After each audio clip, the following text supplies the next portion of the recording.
귀한 시간이 되었으면 좋겠습니다. 먼저 본문 말씀에 보면 예수님은 다윗의 자손으로 태어나셨다 하는 것을 우리에게 가르칩니다. 다윗의 자손으로 나셨다. 오늘 본문 말씀에 보면 천사 가브리엘이 하나님의 보내심을 받아서 나사렛 갈릴리에 사는 다윗의 자손 요셉의 약혼녀 마리아에게 가서 구주가 나실 것을 알렸습니다. 수태고지라고 하죠. 우리가 무심하게 흘려보낼 수 있는 말이지만 27절부터 오늘 우리가 읽은 말씀에 보면 다윗의 자손이라는 말씀이 나오는데, 이 다윗의 자손이라는 말은 엄청난 의미를 가지고 있는 말입니다. 왜냐하면 당시 유대인들에게는 다윗의 자손이라는 말은 거의 잊혀진 존재와 다름없는 그런 말이었어요. 그렇기 때문에 의미가 대단히 중요한 것입니다. 여러분 아시다시피 하나님께서는 다윗을 이스라엘의 왕으로 삼으시고, 그리고 다윗에게 영원한 보좌, 그리고 다윗에게 영원한 왕위를 약속을 하셨습니다. 그런데 이스라엘이 불신앙과 죄악 가운데서 하나님에게서 멀어지니 주전 587년에 이 다윗 왕조가 막을 내리게 되죠. 여러분 587년에 시드기야를 마지막 왕으로 다윗 왕조가 무너집니다.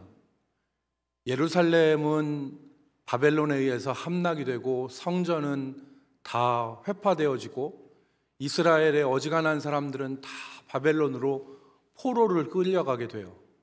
그게 주전 587년, BC 587년에 있었던 일입니다.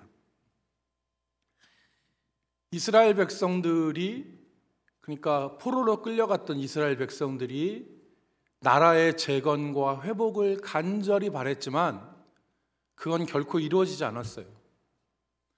약 600년 동안, 그러니까 587년에 유다가 멸망을 하고 예수님이 태어나신 그 600년어간에 이 유다, 이스라엘이라는 나라는 세계사의 정치적 소용돌이 속에서 강대국들의 지배를 여러 차례 받아야만 했습니다.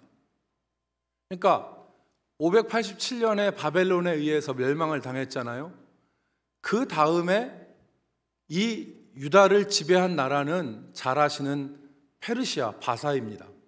바사라는 나라가 이 바벨론을 대신해서 유다를 정복하고 다스렸고, 이 바사 뒤에는 우리가 그토록 잘 아는 마케도니아의 알렉산더 대왕이 이 유다 나라를 지배합니다. 313년경의 일이죠, 주전. 그런데 이 알렉산더가 죽은 이후에 나라는 4등분됩니다. 그 4등분된 나라 중에서 셀류코스라고 하는 나라의 지배를 받아요. 그래서 여러분 잘 아시는 시리아의 안티오쿠스 에피파네스라고 하는 이 인물이 예루살렘 성전에다가 이방 신 우상을 섬기는 일까지 자행을 했잖아요. 그래서 167년, 제가 지금 얘기하는 167년은 주전입니다. 주전 167년에 마카비라고 하는 사람이 혁명을 일으킵니다. 전쟁을 일으켜요. 그래서 이 셀류코스 왕조에서 나라를 잠깐 회복을 합니다. 그 마카비 전쟁을 통해서. 그런데 이 잠깐의 회복이 아쉬웠죠. 오래 가지 못했습니다. 주전 67년에 로마의 폼페이 장군이 이 유다 나라를 침공해 오죠. 그래서 유다가 다시 잠깐 회복했던 독립을 잃어버리고 로마의 압제를 받게 되는 것입니다. 주전 67년부터. 그래서 예수님 나시기까지 유다는 로마 제국의 지배를 받았던 거예요. 그러니까 정리해 보면 이런 것입니다. 바벨론에 의해서 멸망을 당했죠. 우리가 잘 아는 페르시아 제국의 지배를 받았습니다. 그리고 알렉산더의 그리스, 헬레니즘의 영향을 받았죠. 그리고 헬레니즘이 알렉산더가 죽은 이후에 셀류코스 왕조라고 하는 이 시리아의 지배를 받았어요. 그리고 마지막에 로마의 지배를 받게 된 겁니다. 이렇게 다윗의 왕조가 회복되어지기는커녕 세계 강대국의 틈바구니에서 이리채이고 저리채이면서 식민지로서의 삶을 살아야 했던 것입니다. 그런데 독립은 요원했죠. 그런데 이 이스라엘 백성들 마음속에 완전한 희망을 꺾어버린 사건이 하나가 있었어요. 그게 뭐냐면 주전 37년에 로마 제국이 유다 나라를 직접 직할해서 통치하지 않고 왕을 하나 세웁니다. 그 왕을 통해서 유다를 다스리죠. 그 왕의 이름은 여러분이 잘 아는 사람입니다. 그 사람이 누구냐면 헤롯입니다. 헤롯이 주전 37년에 유다 나라의 왕이 돼요. 그런데 이 유다 나라의 왕이 된 헤롯은 어처구니가 없는 사람이었어요. 왜냐하면 유다 나라 사람이 아니었습니다. 이 헤롯은 이두메 사람이라고 성경에 표현되어 있죠. 이두메가 어디냐면 에돔입니다. 그러니까 야곱의 형 에서의 후손, 에돔 사람들이죠. 그 에돔 출신의 이방인이 지금 하나님의 나라 백성 유대인들의 왕이 된 거예요. 그러니까 유대인들이 왜 헤롯을 싫어했냐면 헤롯이 여우같이 간사하고 간악했던 것은 둘째치고 헤롯이 자기 민족 사람이 아니었던 거예요. 에돔 사람이었던 겁니다. 유대인이 아니었어요. 유대인이 아닌 에돔 사람이 왕이 되어서 자기 나라를 다스리니 다윗의 왕조는 물 건너간 겁니다. 다윗의 왕조는 물거품이 된 거예요. 다윗의 왕조는 끝난 겁니다. 그런 상황이었어요. 그런 상황인데 오늘 성경은 하나님의 천사 가브리엘이 27절에 있는 다윗의 자손 요셉과 약혼한 처녀 마리아에게 갔던 것입니다. 그리고 그 마리아에게 뭐라고 얘기했습니까? 오늘 네가 아들을 낳을 것인데 그 이름을 예수라 하고, 그리고 33절 말씀에 보니까 영원히 그 아이가 야곱의 집을 왕으로 다스릴 것이며, 야곱의 집이 어디입니까? 이스라엘 아닙니까? 야곱의 집을 영원히 왕으로 다스릴 것이며, 그리고 그의 나라가 무궁할 것이라고 말씀하고 32절 말씀에 보니까 하나님께서 그 조상 다윗의 왕위를 그에게 주실 것이라 말씀하신 것입니다. 사랑하는 성도 여러분, 예수의 나심은, 예수님의 태어나심은 하나님의 신실하심을 우리에게 보여주는 사건입니다. 시간이 흘렀어도, 오랜 시간이 흘렀어도, 오랜 세월이 흘렀어도 하나님은 다윗에게 하신 약속을 잊지 않으시고 그 약속을 이행하신 것입니다. 그래서 오늘 우린 예수의 나심, 예수의 태어나심을 바라볼 때 하나님의 일하심을 볼 수 있는 것입니다. 다윗의 왕조가 역사의 뒤안길로 사라진 것 같고 다윗에게 주셨던 약속은 물거품과 같은 그런 상황이 되었지만 다윗의 왕조가 회복되어지기는커녕 로마 제국을 등에 입은 이방인 헤롯이 기세를 떨치고 있었던 그 시점에서 하나님은 예수 그리스도를 통하여 다윗의 왕조를 회복시키신 것이죠. 진정한 이스라엘의 왕을 주신 것입니다. 오늘 우리가 성탄을 맞이하면서 이 성탄을 그냥 보낼 것이 아니라 역사 가운데 신실함으로 일하신 하나님을 바라보는 믿음의 계기가 되기를 주의 이름으로 축복합니다. 우리의 삶이 무너진 것 같고, 살다 보면 그런 때가 있잖아요. 삶이 다 무너진 것 같고 희망은 보이지 않고, 그리고 심지어는 하나님이 우리를 잊어버리신 것은 아닌 것 같은 그러한 상황 가운데 우리가 있을지라도 우리를 잊지 아니하시고 우리를 포기하지 아니하시고 우리 곁에 우리와 함께 계시는 하나님이 우리와 함께 계시다는 것을 저와 여러분이 바라볼 수 있기를 주의 이름으로 축복합니다. 하나님은 신실하신 분이에요. 하나님 신실하신 분이십니다.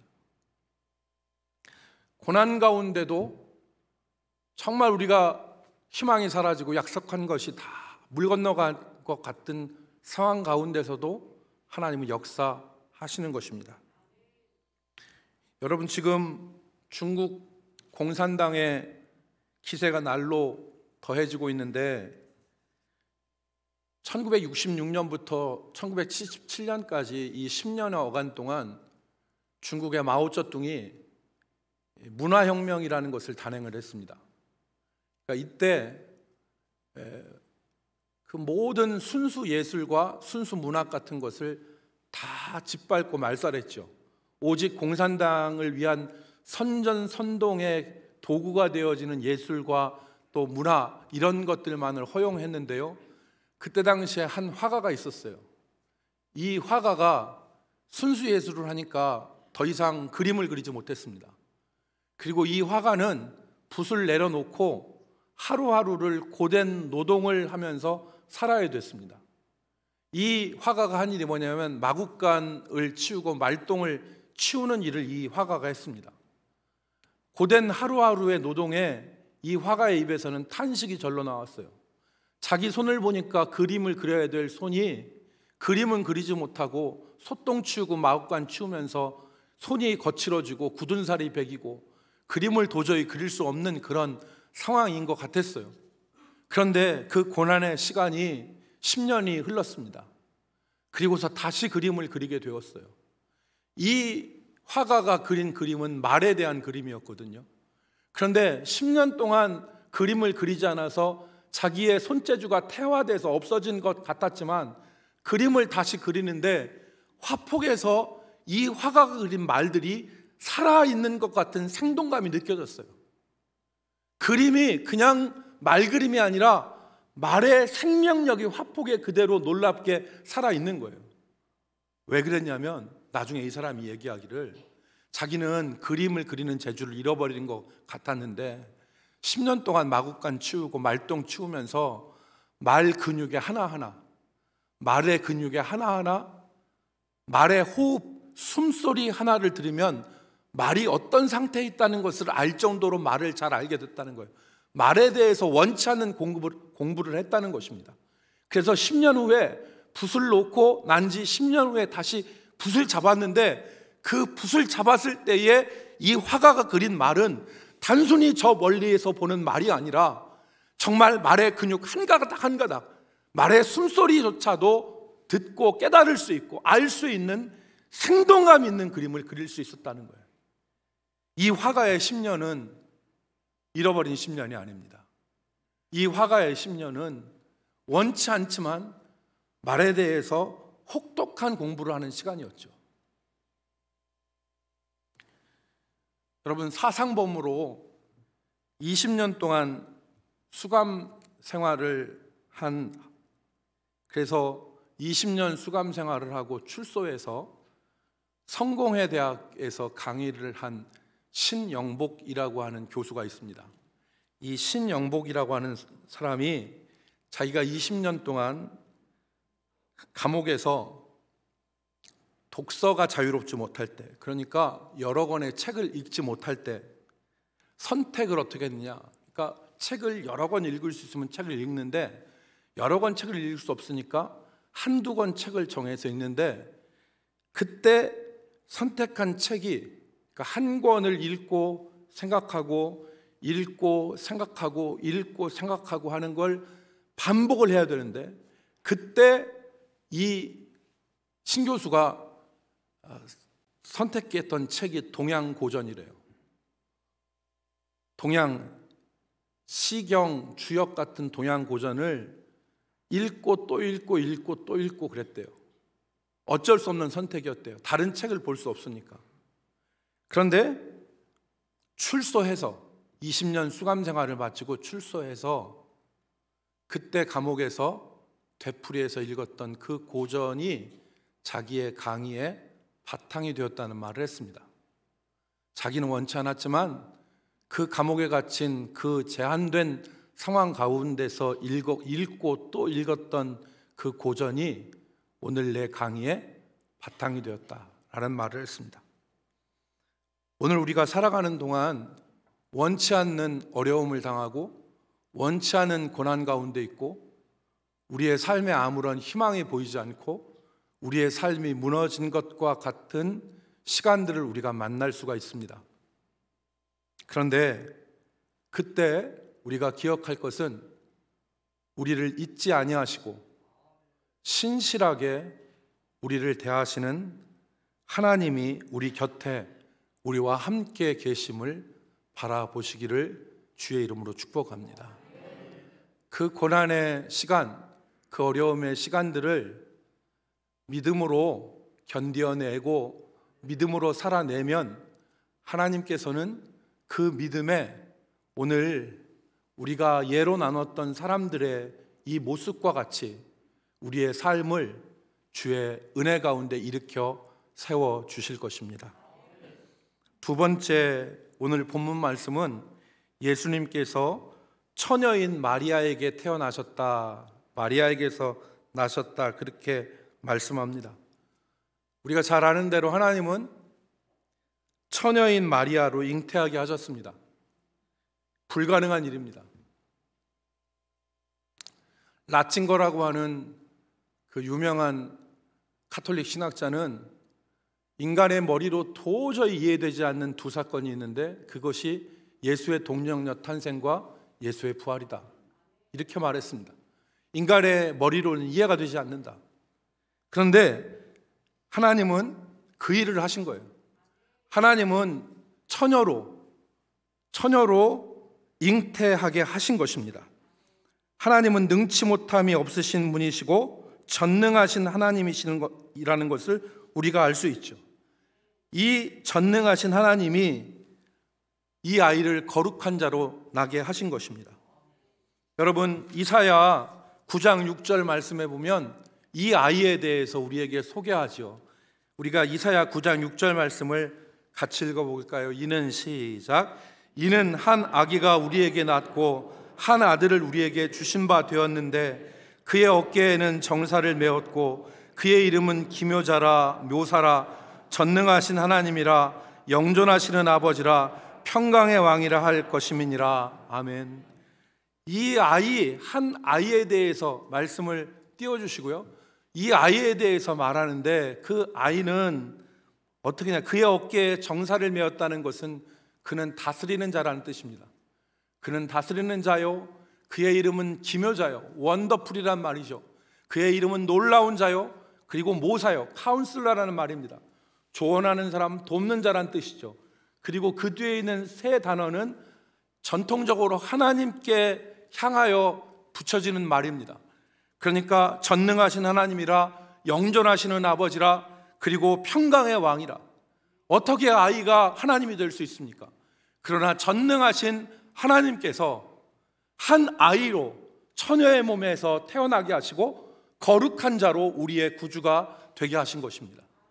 여러분, 누가복음에는 또 하나의 잉태의 사건이 나오죠. 누가복음 1장에는 오늘 마리아를 통해서 예수가 나신 것 외에 다른 출생을 하나 얘기하는데 그게 엘리사벳에게서 태어난 세례 요한입니다. 오늘 예수님의 탄생 앞서서 누가복음의 기자는 엘리사벳을 통하여서 태어난 세례 요한에 대해서 우리에게 말합니다. 36절에 엘리사벳이 마리아의 친족 엘리사벳의 임신을 기록하고 있는데요, 오늘 누가복음 1장 5절 이하에 쭉 엘리사벳의 임신에 대해서 기록하는데 1장 7절 말씀을 보십시오. 1장 7절의 말씀에 보니까 엘리사벳이 잉태하지 못함으로 그들에게 자식이 없고 엘리사벳과 남편 사가랴 사이에 자식이 없었다는 것입니다. 두 사람의 나이가 많더라 그랬어요. 나이가 많은 사람들입니다. 그런데 오늘 본문 36절 말씀에 보면 나이가 많았다는 뜻이 무슨 뜻이냐? 정확하게 얘기했어요. 늙었다. 늙은 사람들입니다. 그런데 하나님께서 이 엘리사벳과 사가랴에게 자식을 주신 것입니다. 오늘 누가복음 1장에 나오는 두 잉태는 우리에게 무엇을 말씀하냐면 하나님에게서는 불가능이 없다. 엘리사벳은 나이가 많아 잉태하지 못하고 마리아는 처녀로서 스스로 잉태하지 못하는 불가능한 사건들인데, 하나님은 이 불가능 둘을 가능케 하신 전능하신 하나님이라는 사실을 우리에게 깨닫게 하는 것이죠. 하나님에게는 능치 못함이 없는 것입니다. 하나님에게서는 불가능이 없는 것입니다. 오늘 성탄을 맞이하는 우리가 바라볼 것은 나는 안 돼, 나는 틀렸어, 내 인생은 끝난 것 같아, 나는 더 이상 어떻게 할 수 없어, 이렇게 절망하고, 나이 많은 사람만 절망하는 게 아니에요. 우리가 바라볼 때 푸릇푸릇한 청년들도 절망합니다. 나는 안 돼, 내 인생은 틀렸어, 나는 틀린 것 같아, 이렇게 생각하는데, 오늘 우리가 성탄을 맞이하면서 그냥 성탄을 보낼 것이 아니라 우리 안에서 불가능한 것을 가능케 하시고 능치 못함이 없으신 우리의 주 예수 그리스도 전능하신 하나님을 바라보는 믿음의 역사가 우리 가운데 있기를 주의 이름으로 축복합니다. 37절 말씀대로 뭐라고 했습니까? 37절 마리아가 뭐라고 얘기합니까? 나는 남자를 알지 못하는데 어떻게 내게서 아이가 날 수 있습니까? 네 친족 엘리사벳을 보라. 저가 나이가 많아 늙어서 임신하지 못했지만 이미 뱃속에 아이가 있은 지 6개월이 되었다. 마리아가 뭐라고 했었나? 37절 대저 하나님의 모든 말씀은 능하지 못하심이 없느니라. 대저 하나님의 모든 말씀은 능하지 못하심이 없느니라. 천사가 마리아에게 한 말입니다. 하나님 능치 못하심이 없다. 오늘 우리가 성탄을 맞이하면서 하나님의 전능하심을 바라볼 수 있는 저와 여러분이 되기를 주의 이름으로 축복합니다. 마지막 세 번째, 주의 말씀이 반드시 이루어지리라고 믿는 사람들이 복된 사람들입니다. 38절 말씀에 마리아의 말이 나오죠. 마리아가 이르되 주의 여종이오니 말씀대로 내게 이루어지이다 하매 천사가 떠나가니라. 이 말씀을 그대로 띄워주십시오. 이 말씀에 보면 최소한 우리는 세 가지를 발견할 수 있습니다. 첫 번째는 마리아가 분명히 자신은 하나님의 사람이라는 것을 확신했다는 것. 마리아는 자기가 하나님의 사람이라는 것을 확신했습니다. 두 번째는 마리아는 자신의 삶에서 하나님의 말씀이 이루어질 것을 확신했습니다. 세 번째, 마리아는 자신의 삶과 자신의 인생이 하나님 안에 있다는 것을 확신했습니다. 여러분, 마리아가 자신을 주의 여종이오니라고 말했고, 우리 개역성경 이전 성경에는 주의 계집종이오니 그랬는데, 이게 마리아 자신을 비천한 존재로 낮춘다는 의미보다는 이 말씀의 핵심은 여기에 있습니다. 내가 하나님의 사람입니다. 사나 죽으나 나는 주님의 것이고 나의 삶의 주인은 하나님이십니다. 내가 하나님 안에 있음을 고백한 거예요. 주의 여종이오니라는 말은. 그리고 마리아는 고난과 시련이 눈앞에 보이지만 하나님의 말씀이 이루어질 것을 소원했습니다. 마리아는 요셉과 정혼했죠. 고대 유대인들은 약 1년 동안 약혼을 하는데, 그리고 1년 후에 정식 부부가 되는데, 이 1년의 약혼은 결혼과 동일한 효력을 가지고 있었습니다. 그런데 요셉과 관계하지 않았어요. 그런데 아이가 배가 불러서 아이를 낳으면 요셉이 자기를 뭐라고 생각하겠습니까? 부정한 여자죠. 부정한 여자는 율법에 보면 돌로 쳐서 죽이게 되어 있습니다. 마리아는 자기에게 닥쳐올 위협, 고난, 이것들을 생각하고 알았음에도 불구하고 하나님의 말씀 이혼이 내게 이루어지기를 원합니다. 마지막 세 번째로는 마리아는 자신에게 하나님 말씀이 이루어지기를, 내게라고 했어요. 내게 이루어지이다.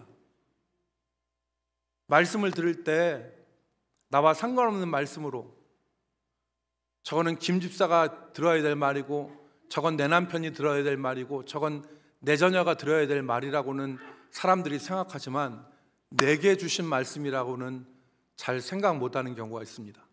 오늘 마리아는 내게 이루어지이다, 내게 이루어지이다, 내 삶에, 내 인생에 이루어지기를 바랍니다 라고 소망한 것입니다. 마리아에게 말씀은 남의 말이 아니었어요. 남의 말이 아니라 내 인생에, 내 삶에 이루어질 말로 받은 것이죠. 그래서 오늘 마리아의 이 믿음을 성경 기자는 칭찬합니다. 여러분 쭉 밑으로 내려가서 누가복음 1장 45절 말씀을 보세요.